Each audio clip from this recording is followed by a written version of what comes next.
But it's almost South Africa. You know what? Now, I'm struggling to speak English, and the only reason why that's even the case is because grandshap minankuluma na matota bantu bamnyama. Ke bua le bo auti ba mo black guys. Nya ya tle. Ke banna ba batho ba bantsho ba ntse ba le busy ka nyoko ena, so ke feel nkare le Jacob van der Merwe. He doesn't need to hear me at this point. Hey, Jacob Thomas, it does not need to hear me at this point. Le motho go America at this point, ke feel nkare ka bloma lo dula go di bleacher as a spectator. Asa nkutlisitse hore ke reng, because this does not even apply to him. Ke bua ka nyoko ena ya secret society tletseng ka banna ba batho ba bantsho ba mo South Africa. Lona lo nkutla hantle fela je. You don't need an interpreter, neither do you need the captions tsa CapCut.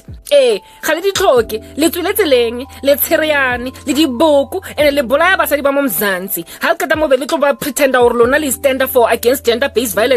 You are exhausted with all of this violence against women when you have commenced it. Ke lona le thomileng di-deng, ke lona le bolaleng di-cherry, ke lona grandshap le ntseng gore di-cherry tswetseleng. Basadi ba ga bana maitseo jeka ba sena maitseo right now because of you. So jaka ha ke bua ka Setswana ka gakana, it is only because le lang tlhaloganya.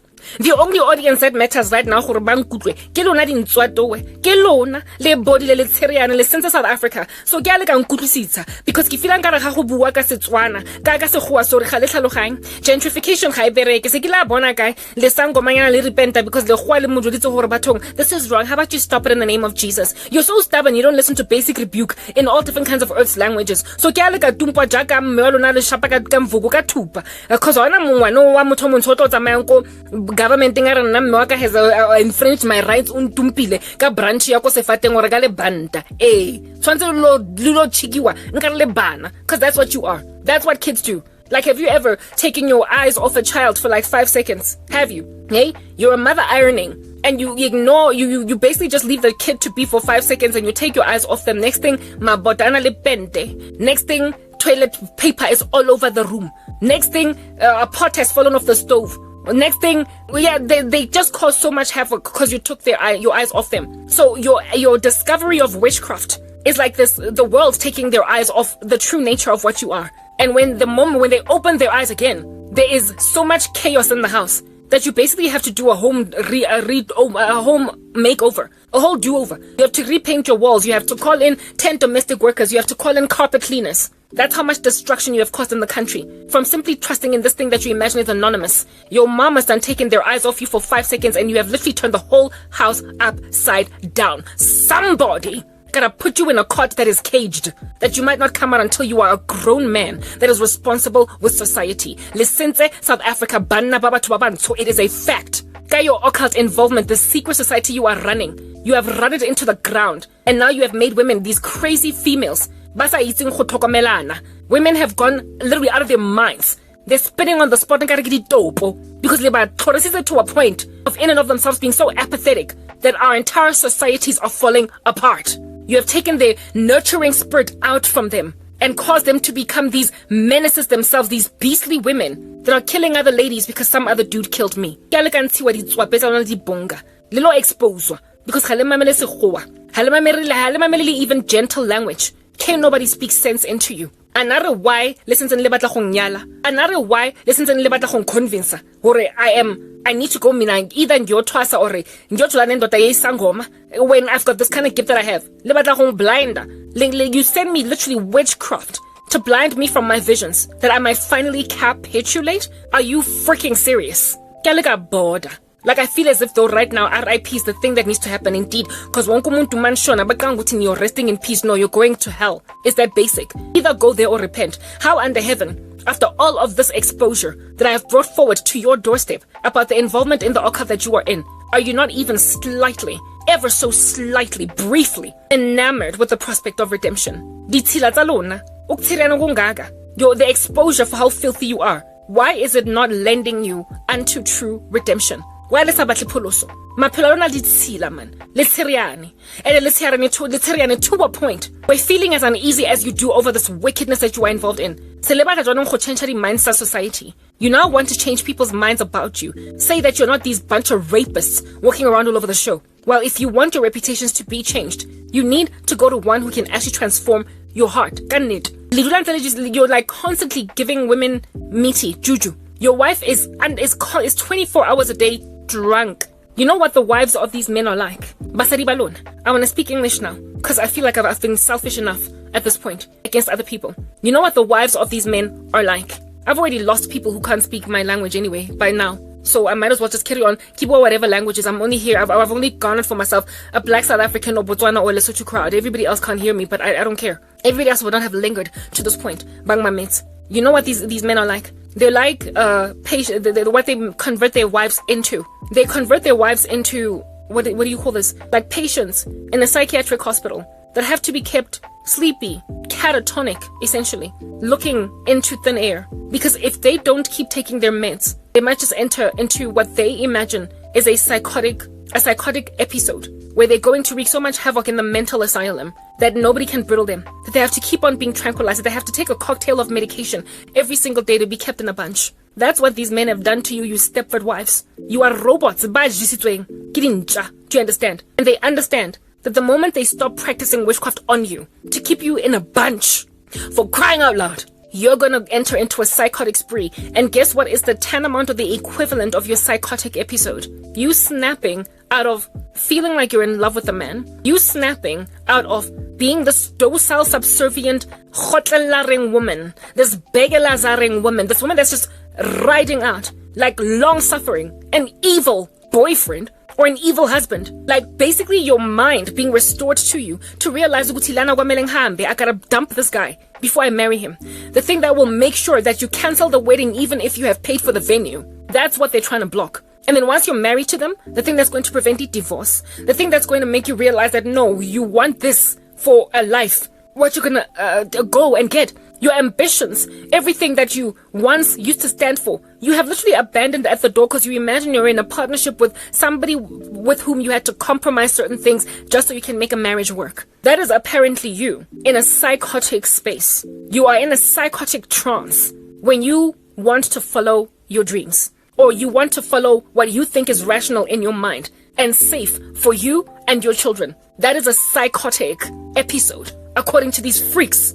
So in order for you to be kept in a bunch, they will feed you a cocktail of drugs from the day you date them, or from a day in the relationship where they realize that you're one of those. And so they start to control you. My ex-boyfriend, you did that to me. We dated for 2 years. Get it okay with him before he started to manipulate me with drugs. He felt like he needed to keep me in a comatose, a particular space, in order for me to basically obey what he imagines is the appropriate thing to be as his girlfriend. The only thing that rescued me out of that was Jesus Christ. I got born again out of that relationship. I keep saying that over and over again. If I did not give my life to Christ, if I did not investigate the things of God, if I was not curious about Christianity, at the very end of that relationship, I now today would have been married to my handler. I would have been a Stepford wife of a guy that I would have woken up in a marriage confused as to how under heaven did I marry him, because all throughout the relationship, something like 6 months into the relationship actually, I already wanted to dump him, and yet I married him. I would have ended up there, but he put me in a stray zoot. He put me on a cocktail of meds in a mental institution called his witchcraft and kept me docile for another 3 years. 3 years yonke mina mengifuna ukuhamba kodwa indoda mengiphethe ngimithi cabanga. Some of y'all walked down the aisle to men like these because if that all they had stopped doing their witchcraft at any time in the relationship, you would not have married him. You would have cancelled that wedding literally on the day if he had not put a cocktail of drugs in your system so that even on your wedding day, you are under a spell. Unless you speak about things like this, he's not going to listen to just, I rebuke you in the name of Jesus, stop with your witchcraft, I know what you did last summer. No. Literally every spell that they have cast, the nature of it, when then it is described to you, on that day, women, maybe you might actually just give your lives to Christ and literally consecrate yourselves to a point where you are untouchable because you're MC Hammer. That's what's good.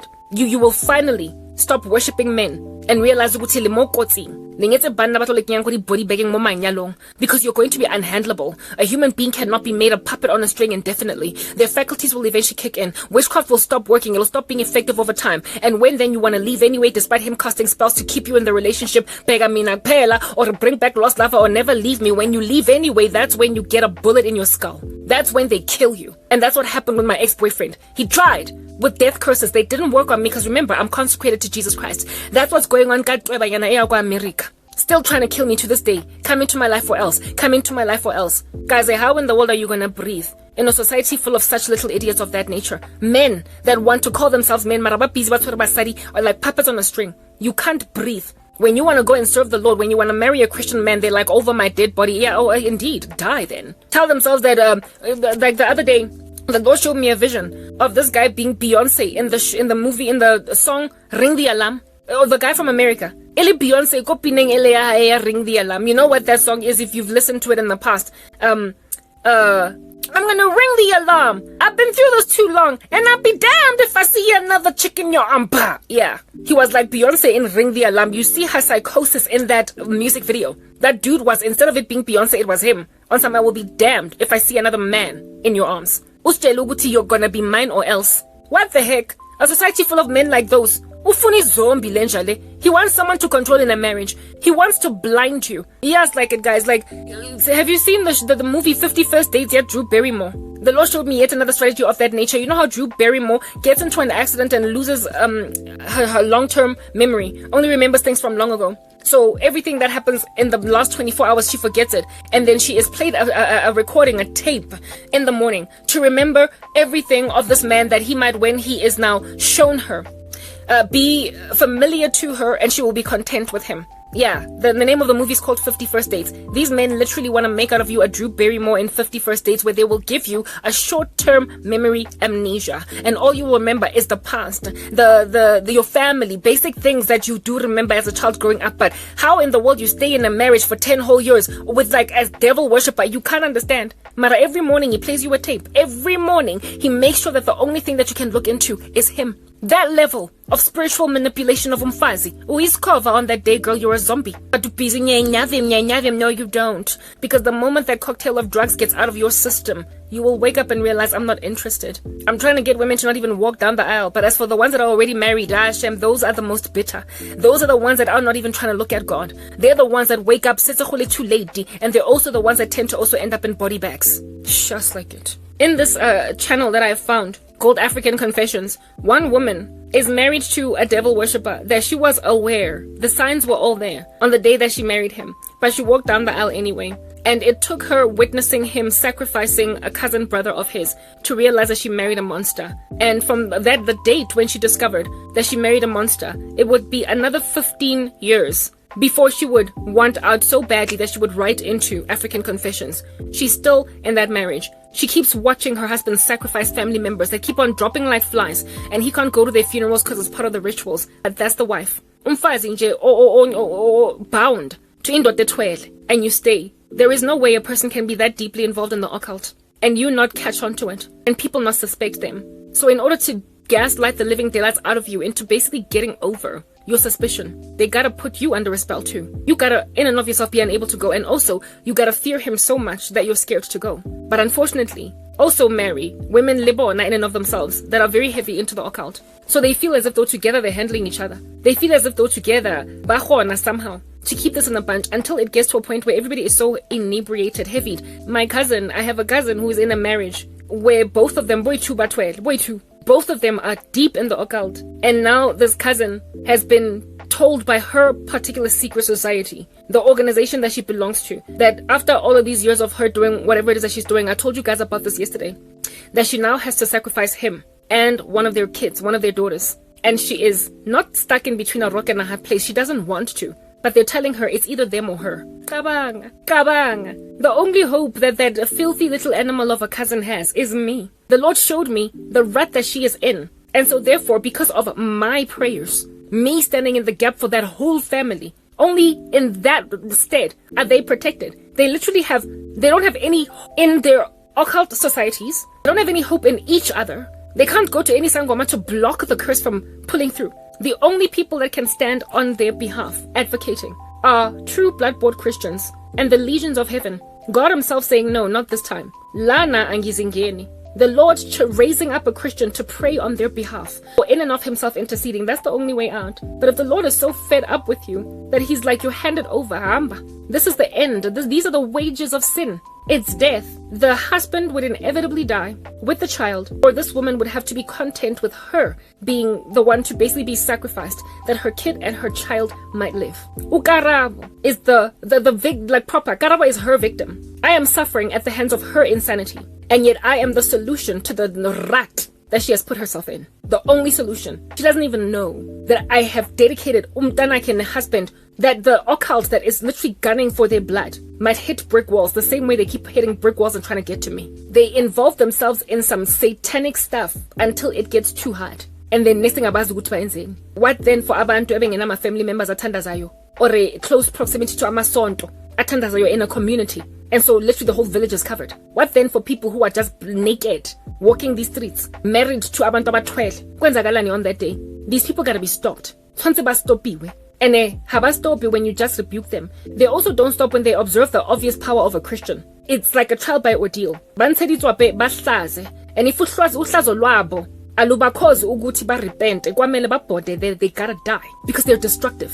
They are entirely destructive. Now I will go on right ahead, basari tuwe, you hypocrites, to explain to you just what it is that God showed me these guys try to hide. They are doing rituals now so strategically so as to blind me from what they're doing, because they have come to learn that I see. And so for 3 days I was blind, but I knew that it was a sexual perversion that they were bringing forward, and I communicated this. But as soon as that spell was prayed off, I saw exactly what they're doing. And now I'm going to tell you this dream, and it's up to you whether or not you want to believe me, because now all I do is just share what I see until further notice. Until further notice proper. Ditweva, lamagundwani, these rodents, these lizards crawling up mabotalona. Let's bringing in the fumigators. Don't know why you're not bringing in fumigators. I don't know why you're not giving your lives to Christ. Lebona I get why basa puluswe. I get tlhaloganya why lebona basa bona re ntwe ba yetsang itsirgane ke nyoko, and people are busting them. More and more people are catching on to them, and the world is getting crazy exhausted with the rubbish they're into. Herein lies the tall tales, the tales of amatota enune, your husbands, the ones that I dodged, the bullet that I dodged. Ki ambana babon. Here are your men. Here are your younger brothers, your male cousins, your fathers. The thing that they are doing. Talokanyang, this is good. My aunt, ne? Oh, as in Katele Minukuluma Kutangzokuluma. My aunt is a prolific devil worshipper na ya Kenya. Ubizi uplomile ko kerekeng wa peri the cloth of Isonto. But ever since she was a teenager, ntse le busy ka mme waka. Haona motho eling innocent ko gae. There's no one here at home that's innocent of darkness except for 1 or 2 people. If anything, the ones whose hands are clean, kibana, still the kids and karab. Wonke umuntu else ubolile. Well, maybe not everybody else, but literally the grand majority of my family members, they're all involved in the occult in one way or another. So when I call out my aunt, I'm not isolating her as the primary afflictor of the entire family, because she's not. Her son is. However, her son is just mama's, like, he is the worst devil worshipper in the family only because his mother started it. It's a generational curse. So frankly, the mom is to be blamed. And then let's go back even further to history, where my grandparents kwamela blame for the mom being like that. It's just a generational curse that goes back a mile. Do you understand? Now that I have communicated that to you, let's go back to the auntie. This aunt of mine. Her character was severely compromised by her involvement in darkness from a very early age, and she is largely responsible for all the calamity that has fallen on my mother's family. My uncle is also responsible to a certain extent, especially his wife, but there is no single more destructive family in the entire extended family set than the family of my aunt. That's basically what I'm trying to explain to you guys. The most prolific devil worshipper is from her womb that is in this family. Let's just put that out there, all right? So every single time Mangi Pupa about the wicked strategies of many men in my particular life, Impiloya Mescarabo individual as a person that I am, they happen from my aunt's house. My aunt's house. So essentially, even the whole demonic strategy against women, especially black women in South Africa, all of those wicked strategies and tactics, because of the fact that, you know, that woman Jezebel, it is written of in the book of Thyatira. Amatota, I am tolerator. Na abanye abafazi, you tolerate that woman Jezebel. So as a result, I'm going to throw you into great tribulation. And that woman in and of herself, I'm going to put her in a sick bed. So God is showing me the root cause of South Africa's ill is wicked women. It is evil women that turned men to darkness. Ngabo Jezebel, that made men Ahab. And so everything that is, not everything, but a lot of dark stuff that has happened in my particular life and that's also happening in the country, the Lord always base camps it at my aunt's house. So a lot of wickedness have I seen from my aunt's house, and it is different versions of my aunt's house. Like the one time it was a whole mansion where I was living with my biological dad and I couldn't stand him. And that discord that was sown between us, the root cause of it was my aunt. And this mansion was at my aunt's house. My aunt's house is not a mansion. It's just a regular house sitting on a plot, Kosoweto somewhere. In my dream, this was a mansion. Essentially, God was showing me at that get-go that the discord sown in my family to a point where I would have that level of enmity even with my dad was started by my aunt. And also what that aunt stole, the legacy that my father was supposed to build, my biological dad. We were supposed to live a mansion and everything. In that dream, I was, like I said, arguing with my dad. We had a bad vibe between us, and we were living together.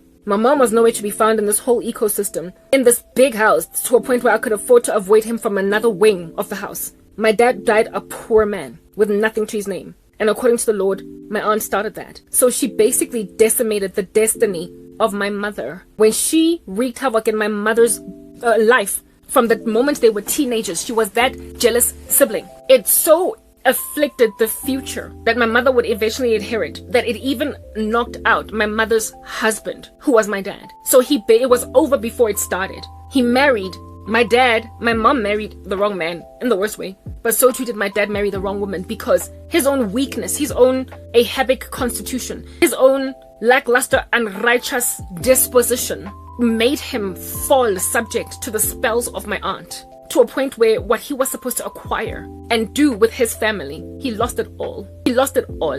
I'm a daughter that tolerate that woman Jezebel. You don't even know when you marry a woman Uguti, what you're gonna fall into. Never mind tolerating the woman Jezebel, but godlessness. Just never mind the bodlela, because my dad was a drunk, but just not trusting God. You will marry into a family where, even though you're not marrying the culprit's sibling will knock you like a bowling ball, knocking pins to the ground, all of them. Just that marriage contract entered into between my mother and my father was over before it started because of what my aunt did to my mother years back. My dad was doomed from the get-go in coming together with my mom because of what my aunt had done to my mom. My dad would not have been doomed if he was a godly man, if he was serious about God. He was one of those fluffy, flaccid, lukewarm, professing randos that wasn't really serious with God. And in and of himself, he was a flagrant chauvinist and a misogynist, like the strength of women. So it knocked him out. He became an Ahab. He lost everything. And he has no idea that the root cause of that was my aunt. Right. Now that you understand that, this dream that I had situated at my aunt's house. And again, it was the plot where my aunt lives today, Kosoweto. But it was not the actual house. It was another establishment, God evidencing to me the root causes even of this curse and why it's following me in particular. The problem in the country is rooted in women like my aunt. The reason my aunt is so obsessed with church and has been pretty much all her life in a way that all of her siblings just weren't is because that's just what witches do. When they are so deeply involved in dark magic that they would be a scorn to society, they then suture themselves to the church. They join churches so as to veil. They use the church as a smoke screen to cover their evil. Do you understand what I'm saying? So her obsession with church in a way that the rest of the family isn't is to veil her devil worship. It is no wonder she gave birth to the most satanic man in the whole family. Her son is a menace to this whole family. He has attempted to sacrifice certain members of the family even, but failed, hit a brick wall because of me. To this day, he can't stand me because I'm standing in the way of his prosperity in his spells. And so he has tried to marry me off to some guy to handle me. He has been made that evil thing because his mom gave birth to him. He's the baton. He's the proliferator. He's the thing that moves this stuff into the next generation. You cannot be such a sorceress and expect not to give birth to kids that are going to follow after you. The soul that sins shall die indeed. If they gave their lives to Christ, they would not have to be like their mom, but it is over before it starts for the children of a witch, especially if this witch was busy practicing when she was heavily pregnant. My aunt, like I told you, was busy with my mother, well, one of her victims, since they were teenagers. So all of her pregnancies, she was practicing witchcraft, meaning that all of her kids were literally conceived, never mind in sin, because all of us are conceived in sin, but in a cult trajectory. They were just conceived in that generational curse. So inevitably, all of them would do this. Inevitably. My mom would only turn to the darkness long after both my older sister and I were born. So that's what rescued me in particular. Basically the curse. Guys, yazi. This insanity.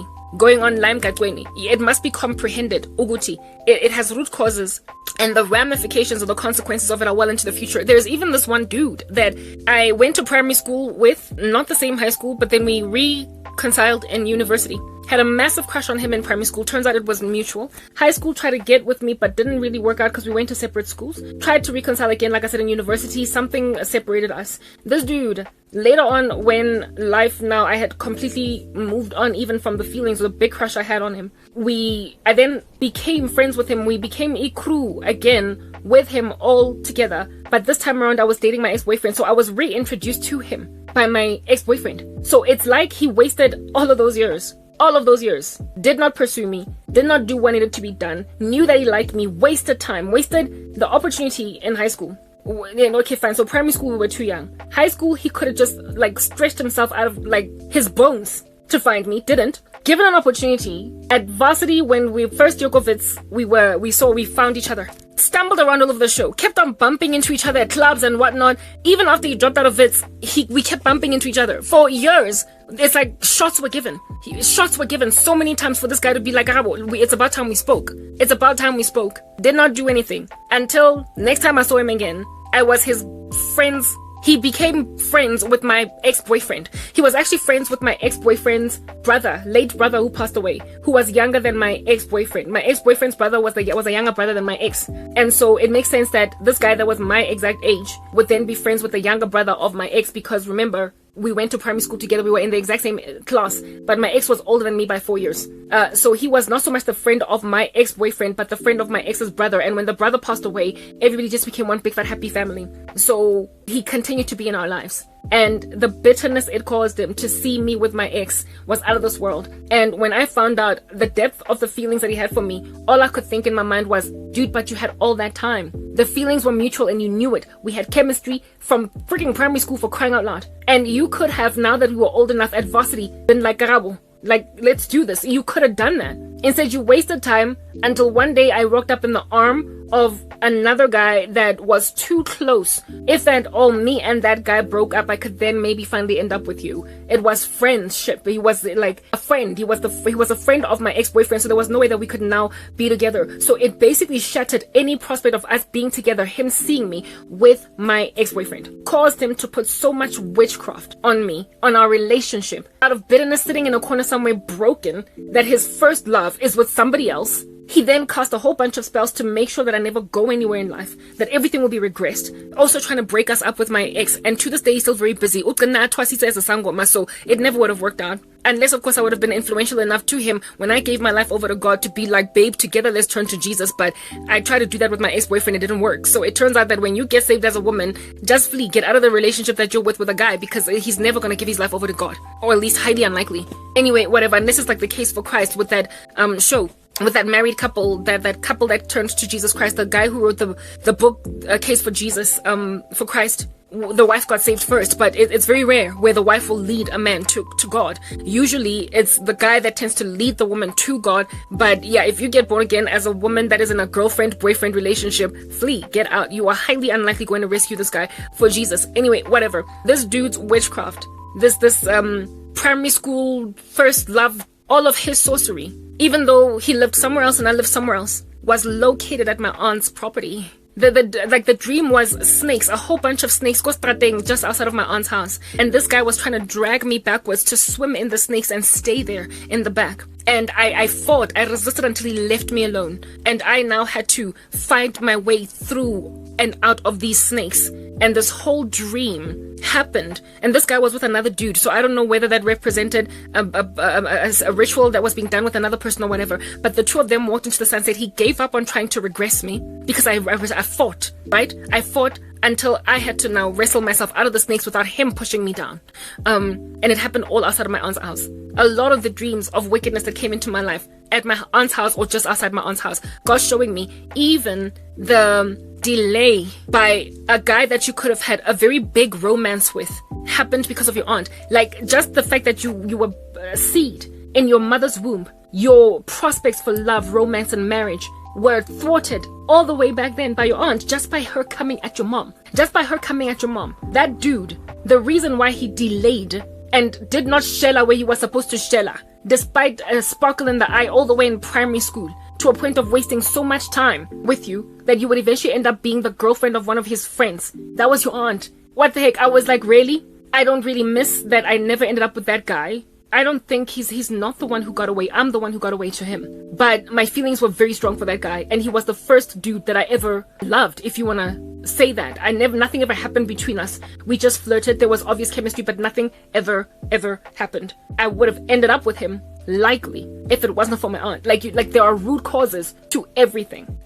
So now that you understand that, allow me to then continue with this dream to help you understand that all the eventualities that are slapping, never mind my life, but lives of women like me, have a root cause originating in some Jezebel woman that is so destructive to other women in the town, in the city, that they cost them love. They cost them genuine relationships. They cost them affection, and they also cost men their morality, precisely because of loss of love from the women that they were supposed to be with, the right pairings. And this then in the future produces, guys, it is so destructive. It then produces so much calamity and chaos in families on the ground that there is no longer any cooperation between men and women. And the root cause of it is women like my aunt. Like, her eternity is going to be fiery. Does not repent. And what's worse is that she is tolerated, accommodated by everybody, including my mom. I've told my mom, Wako has done some this and that, and she ignored me.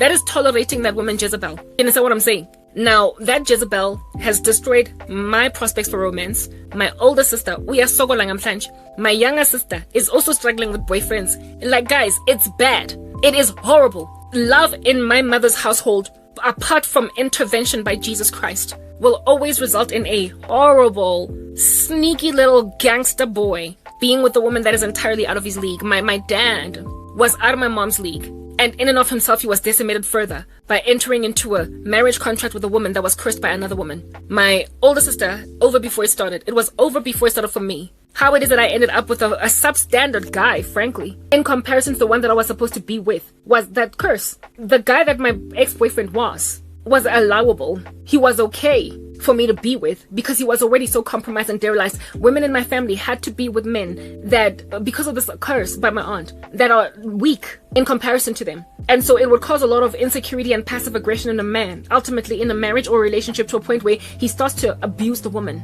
Yeah, because of how small he feels in comparison to her. So inappropriately sized men for a certain chunk of a woman.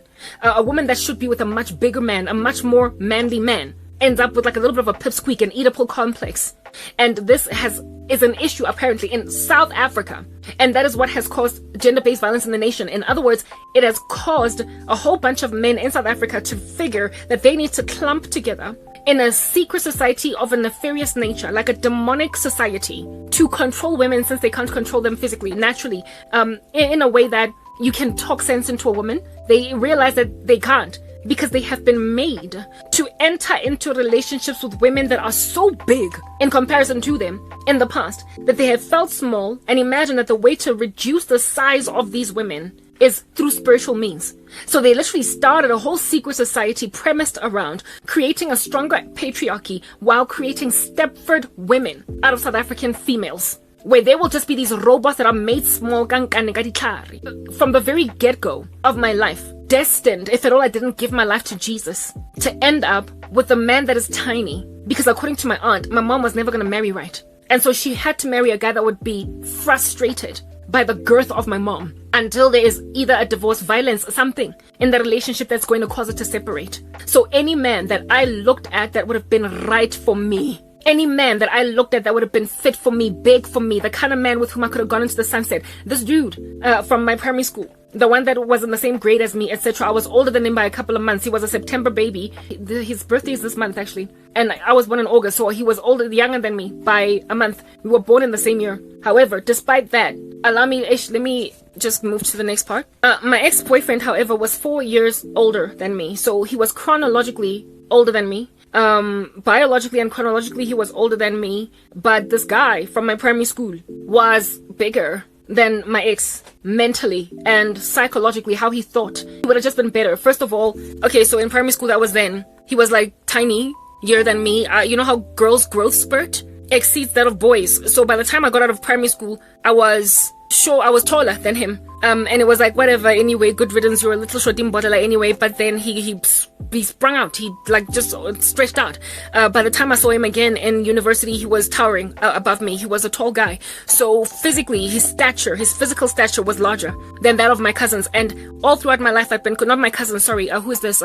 My ex-boyfriend. All throughout my life, I've been complaining. I dated short guys. Like, it was inevitable. Like, I was supposed to do this because I came from a lineage or a genealogy of a woman that was cursed by another to end up with squeak men. So my mom's curse would inevitably follow me. So even though I would have much rather been with a size appropriate men, physically, biologically, and in all other regards, I just couldn't. I'm a very intelligent woman, and I've been that way pretty much all my life. It's natural, this giftedness that is inside me. So I needed to be with a guy that would be first and foremost physically appropriate to be next to me. And given that I am a tall woman living in a country full of short guys, it was really hard to come by. And I'm very smart. So at least then, if you're not going to be my height, you better be my intellectual equal, for crying out loud.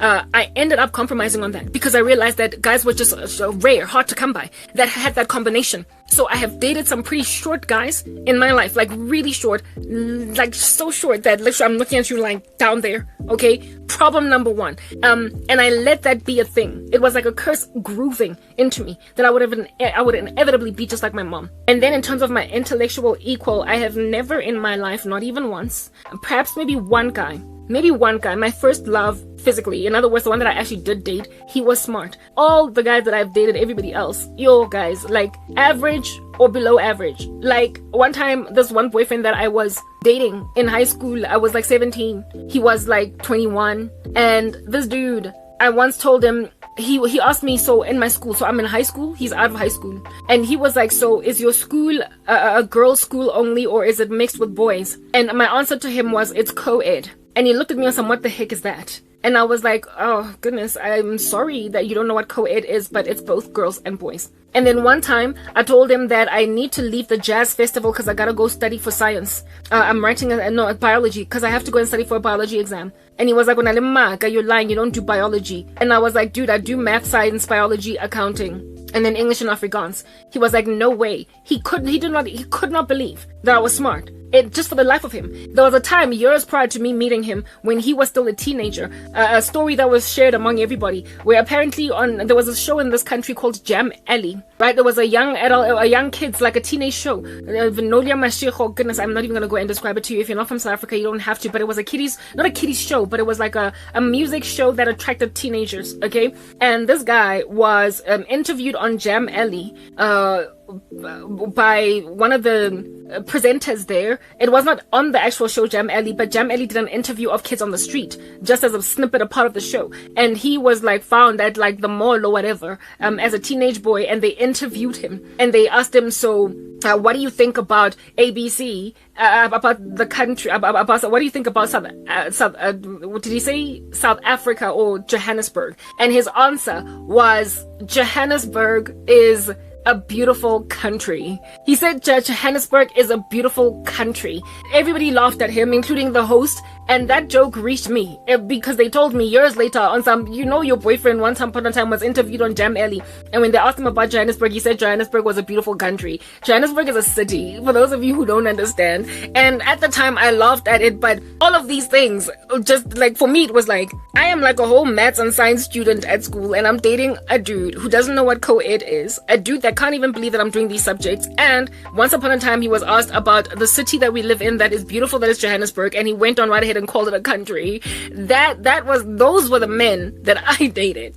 I had to dumb myself down. I could not talk about school with them or my mindset concerning life matters at all. The ex that I dated, the last dude that I was with, he was not necessarily Johannesburg is a beautiful country. He was slightly above average, but he was definitely not on my level. He was definitely not on my level at all, right? So I settled. That's what I'm trying to explain to you guys. And in terms of his height, I was sick and tired of dating dudes that I looked at down below. So that dude was my height exactly, only slightly taller than me. The guy that I dated for 5 years. So for me, that was like the best thing that I ever had. Therefore, me not ending up with that dude from primary school was a curse. All the dudes that was appropriate for me, the dude from primary, well, he towered above me. From primary school. From primary, he was a boffin just like me. He belonged to the clever, kid's classroom. He was the maths kid. He was the Wits entrant. He was when I was at Wits when I first bumped into him. So he made it into the university. He studied law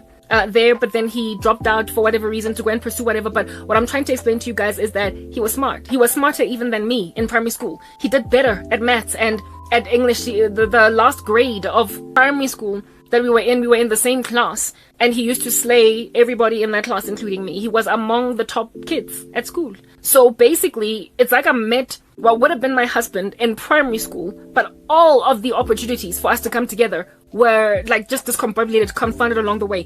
I don't know what he's doing today, but that was the first experience of a curse operating from the time when I was a child. The first experience of a curse operating from when I was a kid. That was what in the world under heaven was going on. And then finally, when I happened upon him again, like I said, we couldn't be together because I'm with his boy. And never ever, even if his boy and I broke up, he's like, we just don't date friends. We don't play musical chairs between friends, so it'll never happen. So it shattered any prospect of us being together, even though we met first. That was my aunt. That was my aunt. Like, you must understand. Like, stuff like that. From what the Lord showed me, that guy eventually responded to a call, Yobu Zangoma. Why would he respond to a call, Yobu Zangoma? We were similarly gifted. The gifts of the Holy Spirit are not with repentance, are without repentance. So the prophetic gifting that I have got, he has it too. I turned to Christ at 26 and a half. He did not. So he chose the darkness. Because the darkness will always pursue people with spiritual gifts and usurp them to use them for the kingdom of darkness.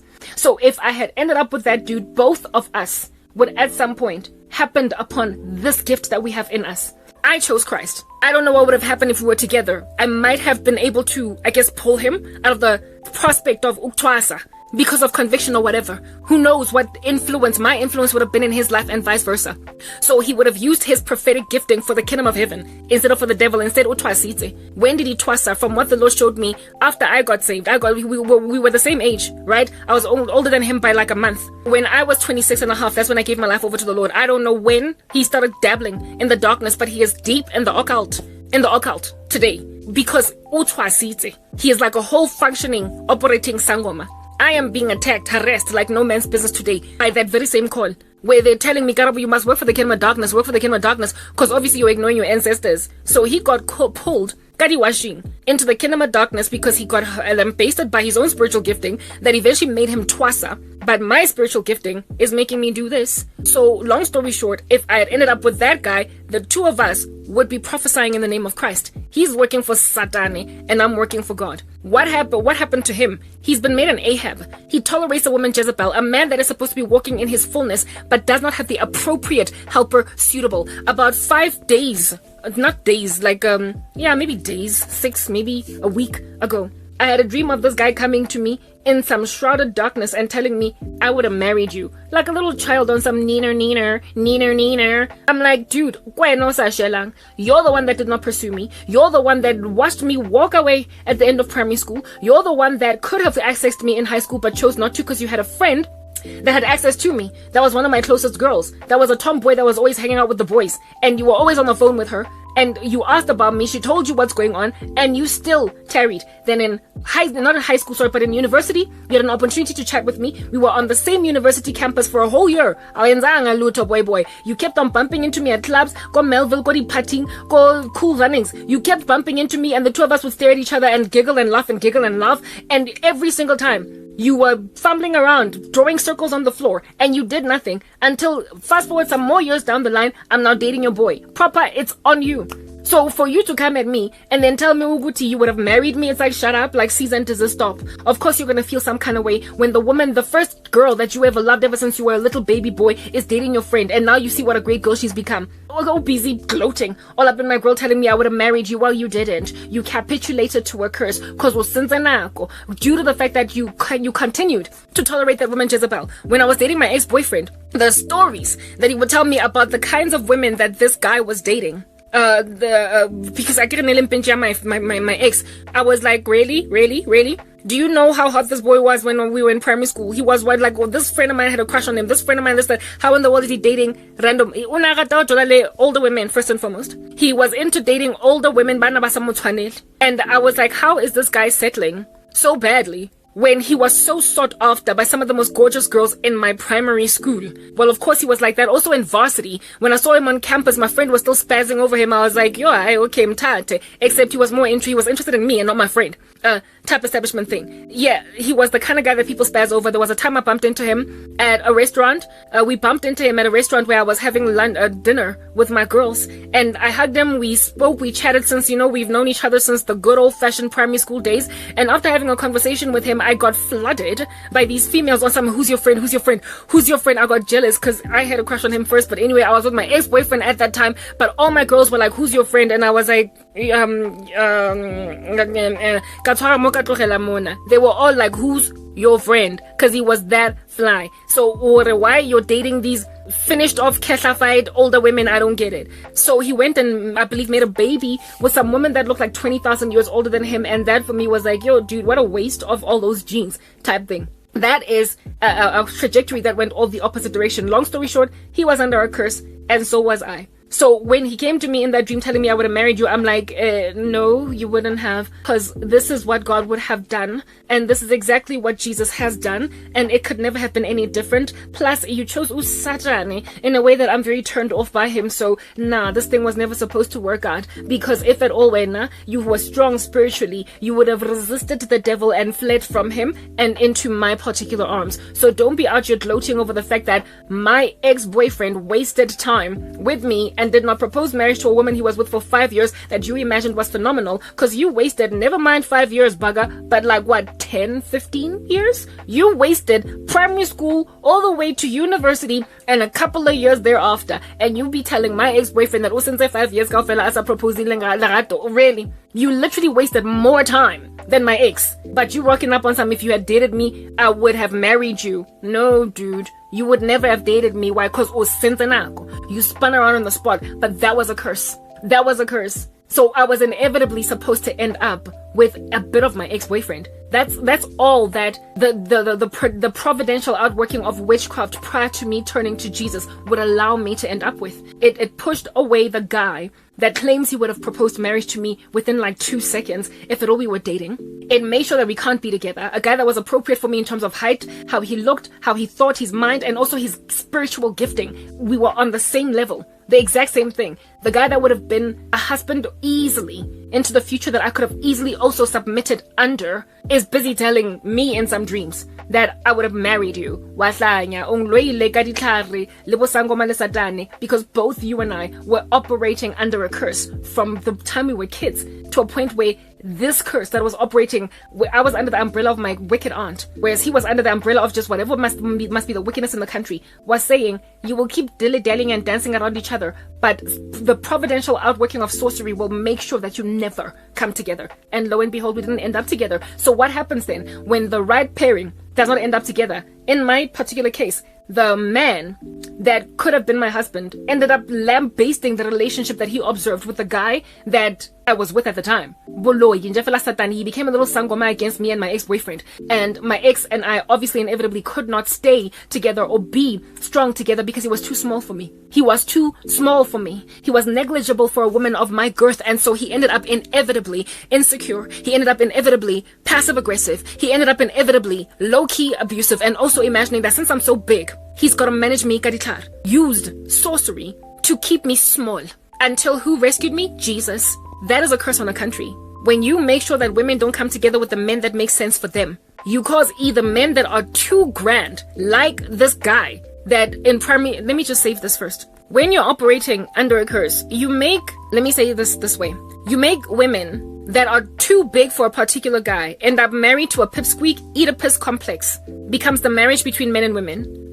Or you get a man that is so lofty with some little woman that does not make sense for him, is not the appropriate helper suitable for him, that the guy ends up in Jefela aimless in life. The Lord made Eve for Adam, right? That she might be a helper suitable for him and help him along. So if your Eve is not able to help you because she's not on par with what you're supposed to do, she doesn't see your vision, neither is the wind beneath those particular wings sufficiently, a man will be aimless. He will just be in a relationship, in a marriage, to merely just procreate, like have sex and have babies, and that's all that he's doing, but actually fulfill a purpose. That can never happen. If a pastor, for instance, does not have the appropriately godly wife, he is going to struggle as a servant of God. He is going to struggle utterly if he does not have the kind of wife that can indeed be the helper suitable to a man of that nature. So a man that is going to be serving God needs a very godly wife. A wife that also understands what it means to be the wife of a preacher, the demands of such a job as that, a calling as that from God. If you don't have the right spouse by your side, as a man, it's written in God's word that a worthless woman or an evil woman is like rottenness in the bones of a man. But a good one is like a crown of glory on his head. The right choice for a wife can literally make or break a man in the future. The Bible says that the Proverbs 31 woman, it is written of her in the scriptures that her husband's confidence is full in her, and he lacks nothing. He is praised at the city gates because of the kind of girl that he's got by his side. Gifted woman or godly woman builds her house, but an evil one tears it down with her own hands.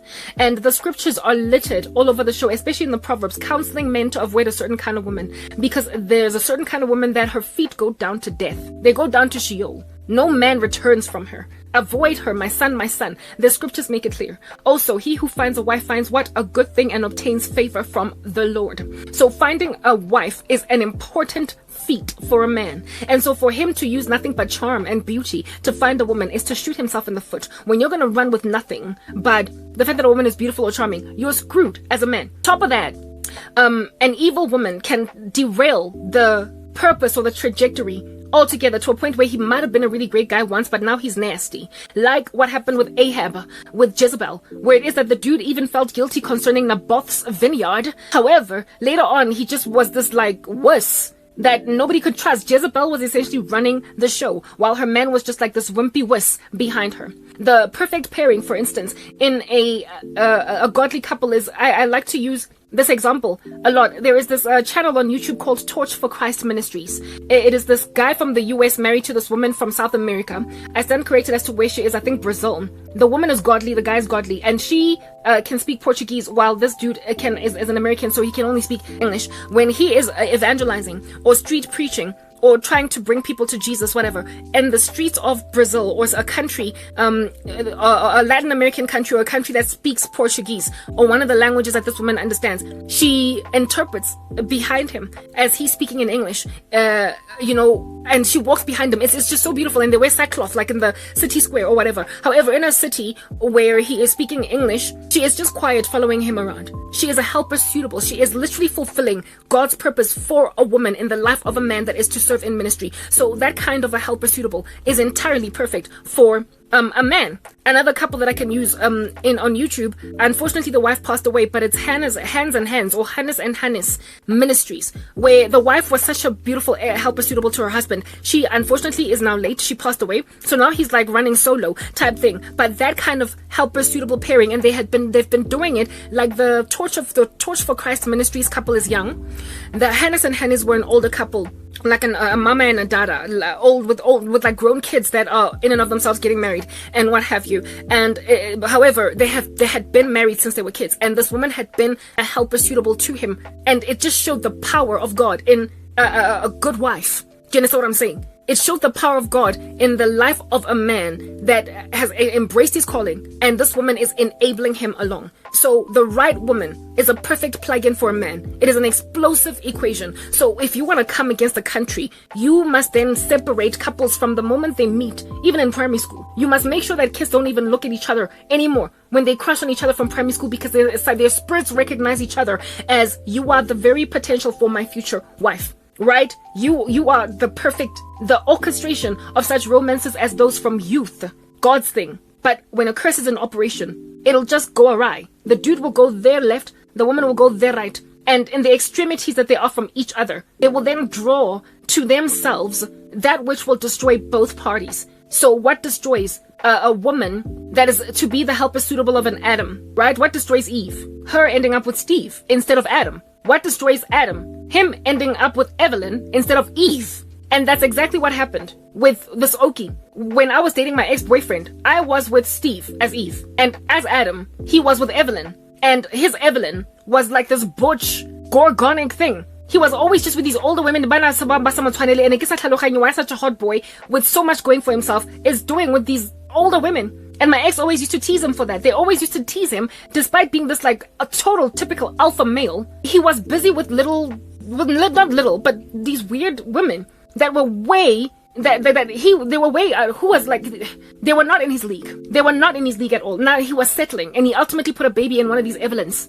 And my ex-boyfriend was about to put a baby in me as Eve. He ended up being, not Adam, but Steve. Like him being like, I don't know, Adamson instead of Adam. I nearly married the equivalent of what that guy himself ended up compromising with. So if you want to destroy the fabric of society, tear away at the fiber of unions that make perfect sense in the sight. So this random Gorgon Adam of mine, the Adam that went awry, is busy teasing me today on some, he didn't deserve you. He wasted your time. Look how much he has cursed you well into the future.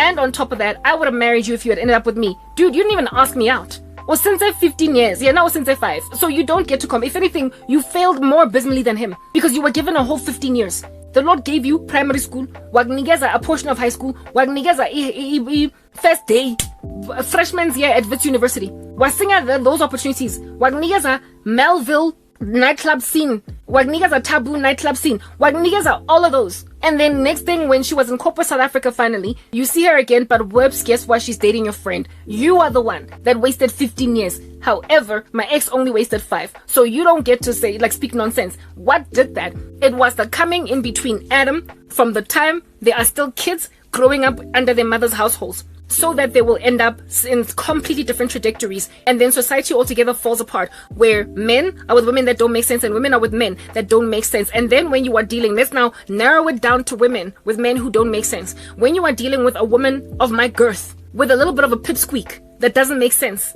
we're not gender-based violence all up in your grill. We've got passive aggression, like I said earlier. We have got spiritual manipulation. We've got a guy that just feels like this woman is too butch and strong for me, for crying out loud. So what I'm gonna do is brittle her. I'm gonna subdue her. Guys, I've always been an academic, and I've always been very much about ambition, pushing, driving an agenda along. Ex-boyfriend, I could not get him to do anything. I couldn't get him to go to school. I couldn't get him to do jack. The other dude was self-motivated. He might have dropped out of university, but he ultimately went and conquered the world to do his own thing, because he was always a man focused and resolved in what he wanted to do. I would not have struggled to get that guy to move his body like pushing a log along up a mountain or a hill. I wouldn't have struggled. That guy from primary school. But I struggled with my ex. That's what the devil is trying to do. Make women be in relationships that are like a sandbag that you are just carrying through. Babe, why don't you do this? Babe, why don't you try that? You're growing, you're thriving, you are graduating, you're doing all of these things, and this dude is like snail paste. My ex-boyfriend, when we started out in the relationship, he was earning more than me. Within a year or two, I was earning more than him, and he just did not wait again. It was like a baby that you have to keep on putting diapers on. Even though it's like, come on, when are you gonna get potty trained? When are you gonna get It was so exhausting.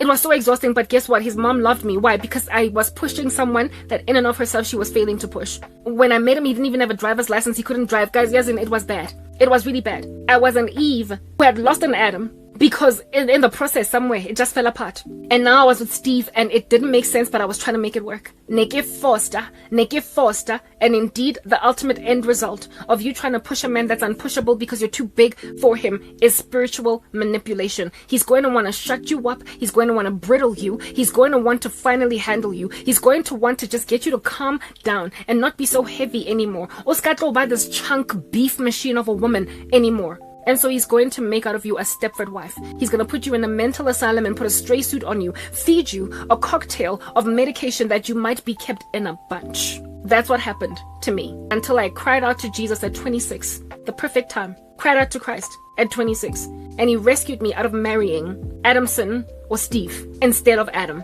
And the Adam that went on right ahead and passed up on his Eve is now today literally mocking the living daylights out of me, saying, I would have married you. No, you wouldn't have. You took 15 years with Shell and that. Chill. You didn't choose Jesus. Chill. You are the one that made a decision. The relationship that you could have entirely avoided even happening if you had just shut out on time. You had first year Wits. Oh no, sing it then. Hey. Because if you had dated Mika first year Wits, I wouldn't have even dated some of the little animals that I dated from university all the way into corporate South Africa, including your ex-boyfriend that thing. You would have introduced me to him and not him be like, hey, this is my friend. Let's say his name was Zuzu. This is my friend Zuzu. And I'd be like, no, don't worry, I know Zuzu from primary school. That wouldn't have happened. That would not have happened. You would have been the one to rather introduce me to my ex, because that would have been one of your friends. Instead of busy, now we're married, you know you wouldn't have because you didn't shut out in first year. Just like it.